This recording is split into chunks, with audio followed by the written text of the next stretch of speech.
Ayan, what's up, dribblers at mga shooters? Kamusta? Kamusta po kayo? Inamin nga ni Jason Castro na sobra silang umaasa sa kanilang NBA terrific import na si Ball Manutbol. At inamin naman ni Benny Boatwright na excited na siya sa kanilang magiging tampalan ni Justin Noipy Brownlee para sa paparating na Asian Game. Tara, pag-usapan talakayin po natin yan dito sa video ito. Matapos po ako maglambing sa inyo ng isang like, share, comment down below and don't forget to subscribe and hit that notification bell button para lagi po tayong updated sa ating pong mga video at lahat po ng ating shoutout ay nasa dulong bahagi lang ng video ito. Sa pagkakaroon nga ng isang lehitimong NBA player o import ay hindi garantiya yan sa PBA. Ganyan inilarawan niya ng veteranong point guard and best point guard of Asia na si Jason Castro na umaasang makakahanap sila ng isang balancing atake kasama ang kanilang import na si Ball Manutbol para makakuha ng sapat na tulong mula sa mga local players ng Tokentex Tropang 5G matapos nga ang kanilang pagkabigot pagkatalo sa mga bataan ni Coach L.A. Tenorio 94-106 sa pagpapatuloy ng 50th season ng PBA Commissioner's Cup. Well, kita naman ang pagiging NBA pedigree ni Ball nang bumuhos nga siya ng 53 points, 23 of 40 shooting, 13 rebound, 5 block shot, 1 steal at 1 assist. Sa nasabing pagkabigo ng Tokentex Tropang 5G, tanging si Calvin Optana lamang ang pumasok sa double-digit performance matapos nga siyang magbuhos ng 18 points. Kaya naman sinabi nga po ng best point guard of Asia na si Jason Castro na kailangan nilang matutong maglaro kasama ang kanilang terrific import na si Ball Manutbol. Narito po mga sinabi ni Jason Castro sa ulat ni Arian Carlo F. Sacamos ng Spin.ph. Kailangan lang namin matuto kung papaano kami maglaro with Ball kasi masyado namin lahat binibigay sa kanya. Nakita lang namin yung balance with Ball and with the local sa tingin ko. Sa oras na matutunan namin yon, maganda yung magiging resulta ng game namin. Yan nga po mga sinabi ni Jason Castro. Sinabi din ni Jason Castro na sana nga daw yung last game nila makuha nila ang kanilang panalo at umaasa nga po sila dyan na maayos nila ang kanilang mga pagkakamali. At matatandaan natin, ang huling laban ng Barangay Ginebra San Miguel ay ang Tokentex Tropang 5G. This coming Sunday po yan.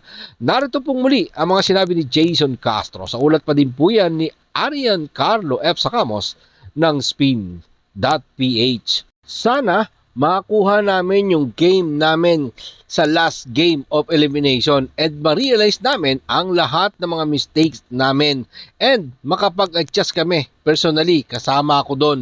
Marami din akong mali. As a team, kailangan din namin makita namin yung mali. Yan nga po mga sinabi ni Jason Castro. So maganda ang ating mga abangan sa huling bakbakan ng PBA Elimination Round ng 50th season ng Commissioner's Cup. At ito, matapos nga po ang Tokentex si Jason Castro, dito naman tayo sa usapang Gilas Pilipinas. Umaasa nga po si Gilas Pilipinas naturalized candidate at San Miguel Beermen import Benny Boatwright na makakasama niya si Justin Noipy Brownlee sa Gilas Pilipinas para sa 2026 Asian Games. Malapit na maging Filipino player si Benny Boatwright matapos nga siyang dumalo sa pagdinig ng Senado last Wednesday ng umaga at sa ginawang Senate Committee on Justice and Human Rights. Pero katulad nga po ng nakagawian, may mga proseso na dapat sundin para maging naturalized player si Benny Boatwright na sana bago nga ang Asian Games sa Nagoya, Japan maging Filipino passport holder na si Benny Boatwright na siya naman kailangan bilang isang eligibility. Kaya naman sinabi nga po ni Benny Boatwright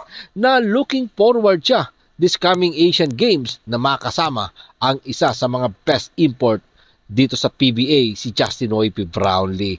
Narito po mga sinabi ni Benny Boatwright sa ulat ni Ruben Terrado ng Spin.ph.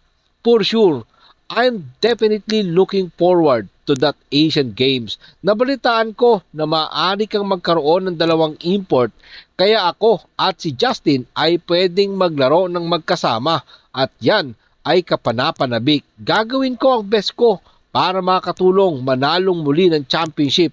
But one step at a time. Kailangan ko munang makuha ang naturalized title. Bit nervous. Pero hindi sobrang nervous kasi lahat sila ay hospitable at welcome ako. Yan nga po mga sinabi ng ating bagong naturalized candidate na si Benny Boatwright maging sa kanilang magiging tampalan ni Justin Hoype Brownlee. At sana nga mga ka-shooters mangyari yan bago ang Asian Game. Sana maingat na ang Senado or bilisan na rin ang Senado bago pa ang napipintong impeachment trial dyan sa Senado, mga shooters. Kasi alam natin, napakaraming trabaho ng Senado, mga shooters, sa kasalukuyan. Ano? And hopefully, umaasa tayo bago nga po yung Asian Games dyan sa Nagoya, Japan, talaga namang naturalized player na si Benny Boatwright. Maraming salamat po sa inyong panonood. Ano naman po ang inyong maging opinion? Dyan po natin yan pag-usapan sa comment section. Ingat and God bless everyone. Adjourn, pero katulad po ng ating nakagawian bago po natin tapusin ang ating video. Shoutout po kina